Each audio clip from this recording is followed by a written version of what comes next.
beloved Boss Mike Cervera. Grabe ito. Pakinggan nyo. Pasok!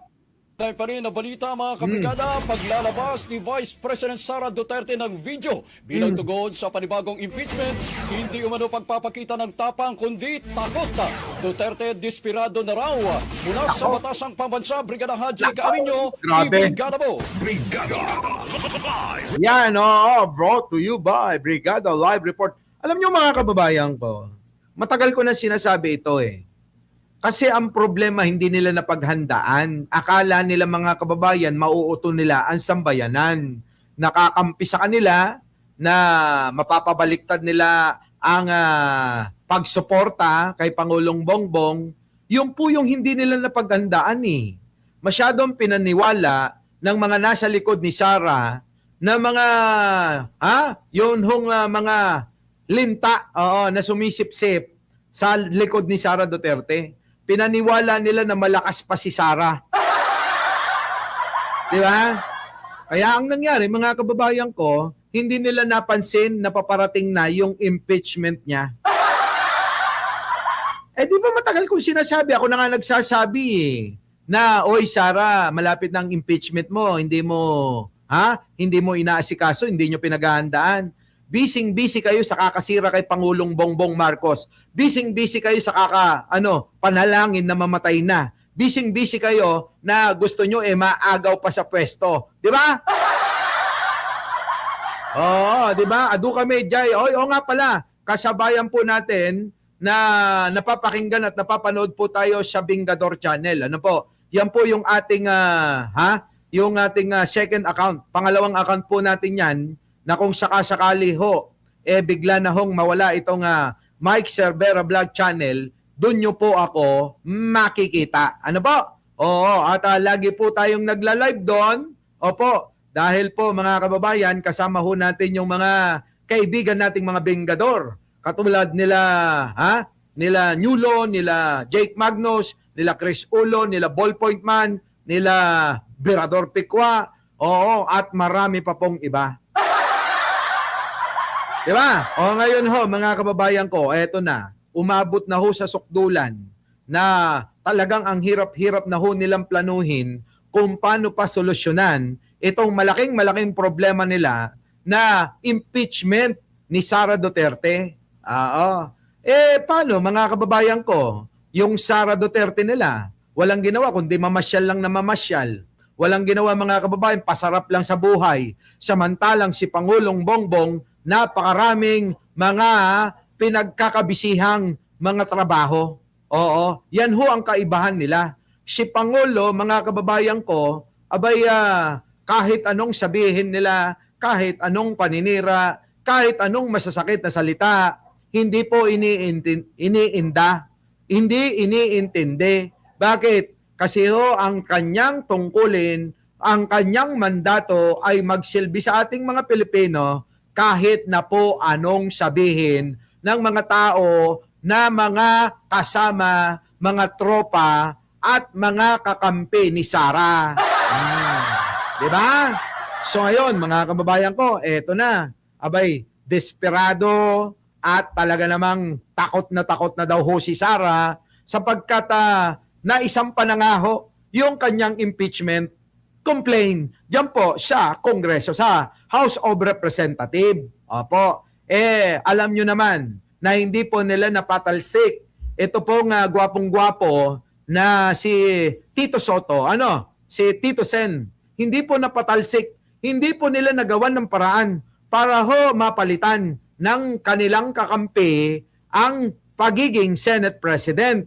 At yun na nga, mga kababayan ko, dito na ho, nag-umpisa lalo na manginig, matakot, at talaga naman todo yung pong pangamba ng kampo ni Sara. Pwede bang huminga? Haba na sinabi ko, walang hinto yun Diba, no? Oo, sabi ko nga sa inyo, kung pagsasalita lang, tatalunin ko si Sara. Walang binabasa. Oo. Walang nakahandang script. Opo. galing po sa puso, galing po sa isip, at galing po sa nalalaman natin at abot ng makakaya natin na mga katotohanan na nakalap natin sa buong maghapon. Diba? Partida Sara. Oo. Pagod na pagod pa ako kasi in-interview ko sa News 5 kanina. Maghapon, no? Tapos nakapag-live pa ako. Tapos kanina pumunta pa akong opisina. Tapos, nag-tree planting pa ako. Di ba? Si Sara nag-tree planting lang, mga kababayan, pagod na pagod na. Lutang na pag tinanong nyo siya. Wala Paano makakapag-desisyon ng mabilis? Paano makakapag-isip ng matalas kung wala naman talagang isip? Di ba? Oh! Ay, nako mga kababayan. I love you too. Kasi, tong si Lancelot, kanina pa nag-I love you. Malamang ex ko to. Eto na, si Bebeng. Oo. Si Bea Beng, nandyan na. Oo. Sa lahat to ng mga hindi ko po na shoutout, mga kababayan ko, shoutout po sa inyong lahat. Nako. Eto na. Bakit ba nanginginig ang kerot ni Sara? Alamin natin, Alamin natin, Kinakapos ka nga. Ka na ba? Kakapusin ba ako? Yung buga ka ako, parang makina. Di ba? Yung utak ko tuloy-tuloy na gumagana. Si Sara, naghahang pa nga. Gumagano, no? Ano nga ba yun? Puta. Ito na, makinig ko kayo. Pasok!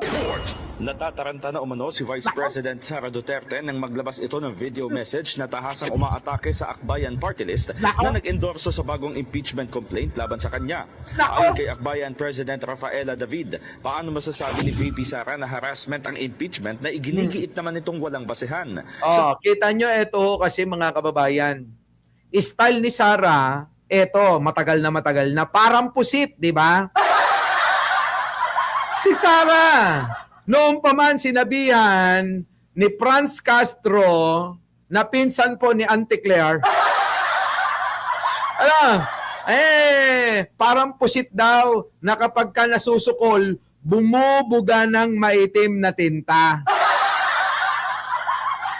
Mga kababayan, tingnan nyo, kung ano man yung mga inaakusa kay Sara Duterte, mga kababayan ko, hindi naman sinasagot Kung hindi, mga kababayan, tumitira pabalik doon sa mga tao na hindi niya nagugustuhan. Katulad ho ng Akbayan.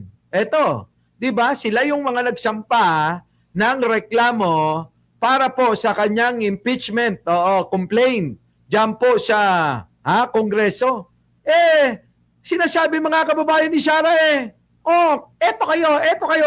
Hoy, Sara, mali ang ginagawa mo. Kasi dapat, ang ginagawa mo, sinasagot mo yung inaakusa. At para hindi ka man napupulaanan, antayin mo na lang yung paghahanda ng Senado para sa impeachment trial mo. Tanda mo, hindi na si Chis Escudero ang Senate President at hindi rin naagaw ni Loren Legarda. Kaya normal lang nakabahan ka. Di ba? Normal lang nakabahan si Sara Duterte. Hindi po nagwagi yung masamang balak nila Di po ba? Kung noong una ay naging pumabor sa'yo. Kasi nga si Chis Escudero ay kakampi mo. Sabi ko nga sa'yo, lahat ng kumakampi sa'yo may issue ng pagnanakaw ngayon, kaya kakampi pa kaya sa iyo ang panahon? Ang panahon ngayon mukhang panahon na para malitis ka. Hala ka, Sara. Kaya hindi naman nakakaduda at hindi nakakapagtaka na talagang kabadong-kabado na ho sila. Tuloy! Halit na sagutin ang mga aligasyon, mas pinilian niya nitong atakihin ng Akbayan at si Senadora Risa Ontiveros. Kita nyo, sabi ko sa inyo imbis na sumagot sa aligasyon, mas pinipili pa niya yung umatake na wala namang kinalaman doon sa inaakusa sa kanya. Nakuha nyo ho, mga kababayan ko, ganun ho ang style ni Sara. Etong mga estilo ng ganito, style ho ito ng mga guilting tao. Style po ito ng alam nila na may ginawa silang masama sa sambayan ng Pilipino. Oo. Style nila yan. Ang problema kasi, alam nyo, sabi ko nga sa inyo, umasa sa mga rally-rally. Umasa kay Chavit. Umasa kay,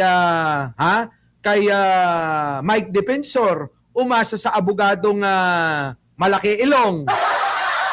Diba? O, nasan na ngayon? Kita mo, nasan na si Chavit, napahiya. Malamang yun eh. Oo, nai-stress na. Wala nang mailabas na pagmumuka dahil sa sobrang hiya niya. Diba? Matanda na si Chavit eh. Kita nyo? Walang sumusunod, wala kang taga-suporta. Chavit, masakit man sabihin sa'yo, matanda ka na sa politika, pero pagkatandaan mo, baka yung mga naniniwala sa'yo, kasama na yumao. Kita mo? Hindi laging panahon ninyo. Hindi laging panahon na kayo ay paniniwalaan ng tao. Tulad ngayon, ayan, one time, big time mo. Walang big time, sabi nga ni Attorney DJ Jimenez. Oo, one time lang. One time lang, Chavit.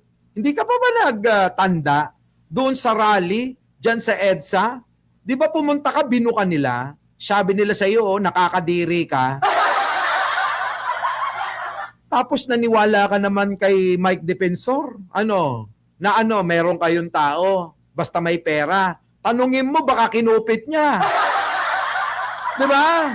Kasi mga kababayan tila etong pagiging confident ni Chavit Singson na mapabagsak si Pangulong Bongbong, matagal niya na hong sinasabi yan, ay magaganap daw etong mga nakaraan, nung at 30, at 31, di ba?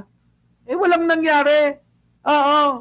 Yung kanyang inaasam na, eto na, magpe-people power na. Bida-bida na naman ako. Kung nagawa ko noon kay Erap, magagawa ko ngayon. Ano nangyari? Walang tao. Ultimo, yung mga binayaran ninyo, hindi pumunta. Sabi ng vlogger nyo, bakit daw sila pupunta? Bayad naman na sila.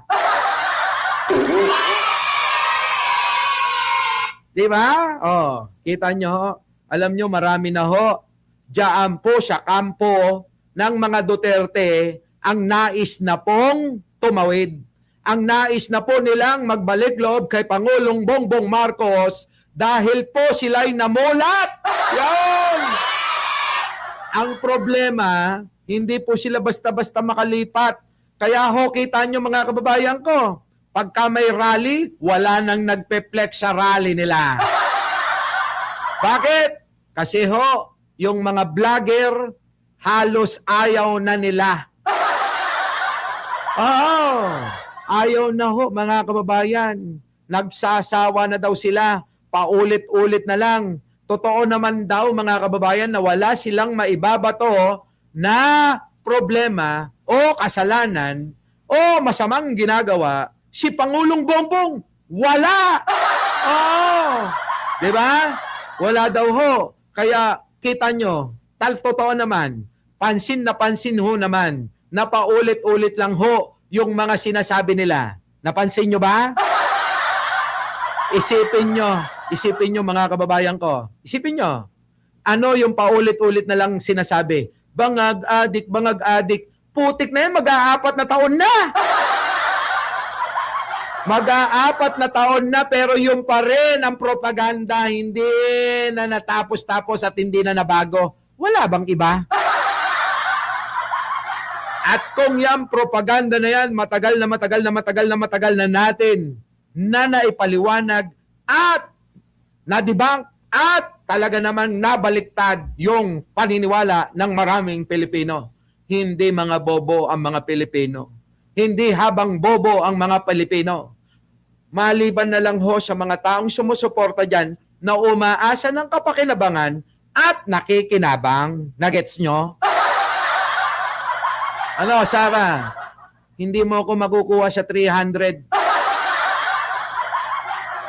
Hanggat may mga taong nagtitiwala, nanonood dito sa channel ko, kahit lilima sa 10, sanay ako. Nag-umpisa nga ako, dadalawa lang eh. Diba? Hanggat nandiyan sila Arnold Lopez, Maring Gina, Paring Junjun, Maring Clarita, Paring Romnick, at Lucy Minigawa, Ai Chang, Cristina Estacio, Mary Ann, kayo pong lahat! Nandito po ako. Hindi po mababayaran yung ating prinsipyo, mga kababayan ko. Alam nila yan. Kita nyo? Di ba, mga kababayan ko? 300 payat.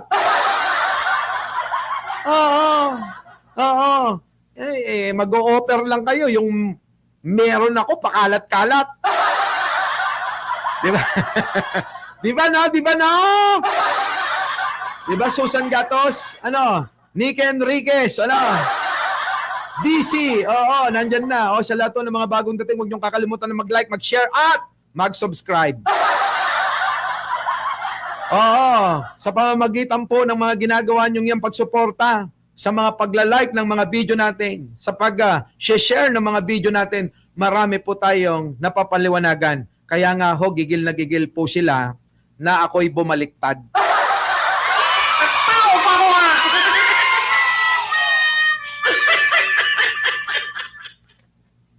Kanina nga lang eh. Habang nasa nasa interview ng TV5, mga kababayan ko, tinatawagan ako uli eh. Kung okay na daw ba ako. Kung nakapag-isip na daw ba ako. Kininamat Ernesto Villanueva. Di ba? Kung nakapag-isip na daw ako, kita mo, gusto nyo, siguro si Ernesto Villanueva nagpapanggap lang ito eh. Pero ito talaga yung mga kasama ng mga nang-iinganyo sa akin para bumaliktad. Di ba? Ngayon, siguro nakikita nila iba yung charisma ni Mike Cervera. Di ba? Sabi ni Netvlog, more than 1K daw tayo, magda2,000 na mahigit, magta3,000 na nga kanina, kokonti lang daw yung nagla-like. Yan na nga ba sinasabi ko? Marami ho tayong mga DDS na tagapanood. Marami tayong mga DDS na araw-araw sa bawat mga live at mga content natin pinapanood. Kasi nagugustuhan daw nila kung paano ko magpaliwanag. Maliwanag na maliwanag daw yung paliwanag, kaya nila nagigets. Kaya nga wala nang natitira sa DDS eh. Si Ernesto na lang. Di ba? Di ba mga kababayan ko? Wala, Maring Gina. Ano problema naman gagawin ko? Di ba? Ang cheap naman nun. Biruin mo.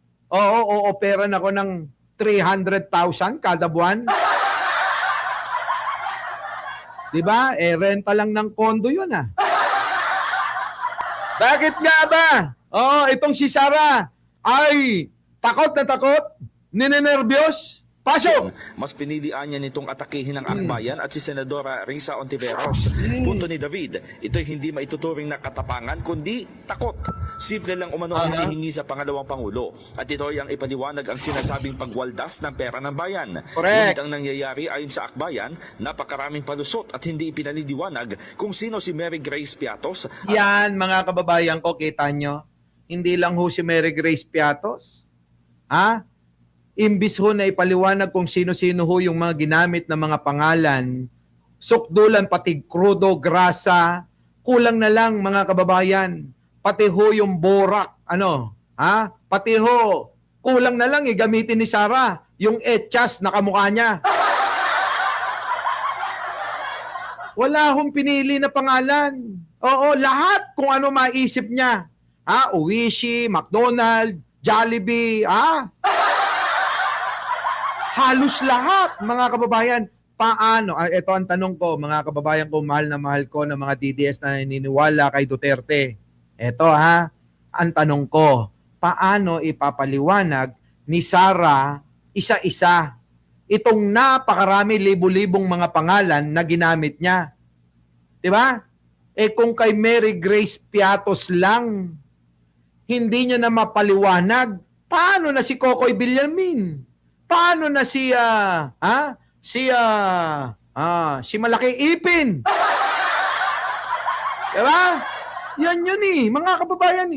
Isa pa lang. Mary Grace Piatos pa lang. Hindi niya na maipaliwanag. Di ba nagkaroon ng issue na palilitawin daw siya magiging magiging hearing. Oo. Ito hong nagngangalang Mary Grace Piatos. Pero eto na, kinabahan nga yung ibang mga vlogger Sabi nila, Boss Mike, ilalabas na daw si Mary Grace Piatos. Meron daw silang ilalabas. Mga kababayan, wala pang kalahating araw, binawi ho nila agad. Sabi ho ng kampo ni Sara, wala kaming sinasabi na may lilitaw na Mary Grace Piatos. Wala! Kita nyo ho, mga kababayan ko. Kaya, ang mangyayari eto tandaan nyo po, talagang pagpapawisan ng gabutil na mais. Oo, pagpapawisan si Sara ng gabutil na mais kapag po siya ay nandoon na isinalang sa paglilitis. Alam niyo yun, yung hindi mo alam kung ano sasabihin mo. Bobo pa naman si Sara. Kahit pa sabihin yung abogado siya, yung simpleng-simpleng tanong nga lang ng mga vlogger niya, mali-mali pa sagot niya. Paano pa kaya sa seryosong usapin? Ano ho mangyayari doon, mga kababayan? Siyempre, alam nyo na, wala magiging nga si Sara. Diba, sa mga pagdinig, nung okay pa, kita nyo, anong ginawa? Abay, ang pinapasagot yung kanyang mga tauhan, siya mismo ang tinatanong, tapos dinadaan lang, siya patawa-tawa. Ganun po talaga yung mga bobo. Oo, para hindi mapahiya, kunyari itatawa na lang. Di ba, LB? Ano? George Ramirez, ano masasabi nyo? Eto na, tuloy natin. Saan napunta ang 612.5 million pesos na confidential funds? Dagdag pa ni David, dapat lang na matakot si Duterte dahil lalong nagkakaroon ng linaw ang pag-impeach sa kanya ngayong naghahayag na ng kahandaan si Senate President Tito Soto nagampanan ng constitutional duty kung makakarating sa kanila ang articles of impeachment. Eto na ngayon. Galit na galit naman ho ngayon ang mga DDS sa pagbibigay ng pahayag neto pong Senate President. Wala pong iba kundi si Tito Sen. Galit na galit sila. Bakit daw sinasabi daw ni Tito Soto na handa na. Pinaghahandaan na daw ng Senado yung gagawing impeachment trial. Bakit? Sigurado na ba? Sigurado na daw ba si Tito Soto? Ganon yung mga banat ngayon ng mga tatanga-tanga. Kung hindi ba naman mga tanga, kailan pa paghahandaan yan? Alam naman natin, nung una pa lang, talagang lumusot na yan sa Kongreso. Sobra-sobra ang boto na tinanggap para litisin si Sara sa kanyang mga kasalanan para ma-impeach. Ngayon mga kababayan, nagagalit sila. Bakit eka? Bakit eka? Sigurado ka na ba? Sabi nung mga DDS senator. Bakit sigurado ka na ba, Tito Sen? Na makakalusot sa Kongreso yung impeachment complaint. Ganon. Ganon. Oo. Mga kababayan, bibigyan ko kayo ng example. Masyado naman kayong halatado ng mga DDS, senator. Ganito Alam nyo, lahat ng pagkakataon sa buhay, pinaghahandaan kahit hindi matuloy, hindi matuloy, laging handa tayo. Di po ba mga kababayan? Kayo nga etong mga senator na to, itong senator na tong mga ito, tanungin nyo sila, Meron na po silang, ano ba tawag dyan? Life insurance. Ano, tanong ko sa inyo, alam nyo na ba na mamamatay kayong mga damuho kayo? Sana nga, ano? Diba? Tanungin nyo sila. Baka nga lang hindi lang isa, dalawa, tatlo ang mga life insurance niyan. Diba pinaghahandaan ninyo, baka ma-ambush kayo, matay-gibambam kayo. Bakit yun? Alam nyo ba? Na kayo'y mamamatay na? Diba hindi? Pero pinaghandaan nyo na. Tama ba mga kababayan ko? Tama? Eto pa, isa pang example. Medyo babawan pa natin. Para naman sa mga DDS ito. Alam nyo naman yung mga DDS, hindi maintindihan yung mga ganong paliwanag ko. Baka nga hindi pa nila alam yung life insurance. Di ba? Flagship nga, hindi nila alam. Eto mga kababayan ko, para naman ho sa mga DDS na nandito na nahihirapan, unawain yung paliwanag ko, medyo kasi technical yon. Ito. Di ba kapag ka may bagyo, pinaghahanda na tayo? Bakit? Sigurado na ba kayo na yung bagyo malayo pa lang, didiretso? Di ba kadalasan bumabalik ko? Pero, nagpa-panic buying na kayo, di ba? Bili na kayo ng mga tubig, gamot, mga stock na pagkain, mga dilata, mga noodles, mga tinapay, at marami pang iba. Di ba? Kape, ganyan, pinaghandaan nyo na, pero hindi pa tiyak na didiretso o kung kamakailan lang. Tama po ba? Isang malaking bagyo. Mas malaki pa kay Yolanda. Yung tatama sana sa may kalupaan dito sa Central Luzon kasama ang NCR. Ano nangyari? Di ba nawala? Dahil saan? Sa Sierra Madre na kinalbo ni Digonyo. Pero naghanda tayo. Ganun yun. Ay, nako. Siguro, Mary Ann, nagigets na kaya ng mga DDS yung paliwanag ko para sa paghahanda ni Tito Soto? O baka hindi pa rin nila naiintindihan? Huwag kayong magalit kung paghandaan. Kasi nga, parang bagyo lang yan. Pinorkas na ng Pag-asa na paparating na. Parang ayun, pinorkas na ng mga nagsampa ng impeachment complaint labang kay Sara sa Kongreso. Yun na ho yung signal na maaaring hindi na matuloy at madala sa Senado. Tama, mali, mga kababayan ko. Bakit kayo nagagalit? Anong kinagagalit ninyo? Hindi nyo alam. Baka lang nadadala kayo ng mga vlogger yung mga bayarang tatanga-tanga din. Sasabihin nyo, walang bayaran, Boss Mike, sa kanila. Uy, wag ako. Inalok nga ako. Sabi pa nung isa kanina lang sabi pa nung isa pa, pare, lumipat ka na. Alam mo ba ako, ang sweldo ko nga dito, 100 lang. Pare, sayang yung 300! Siyempre, hindi ko sasabihin kung ano pangalan nun. Oo, di ba? Kahit papano kaibigan natin. Sabi ko, tuloy mo lang yan dyan. Wag na, dito na lang ako. Alam mo naman kahit naman na walang bayad, kahit naman na etong ginagawa ko, alam mo naman hindi naman talaga ako vlogger Di ba, no?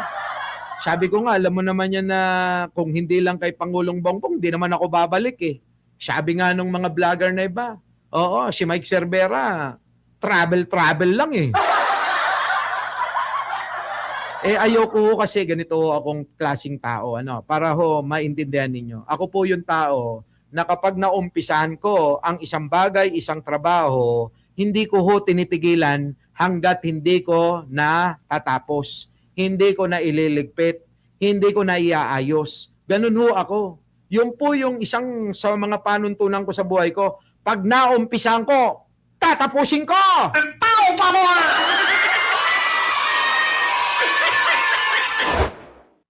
Our beloved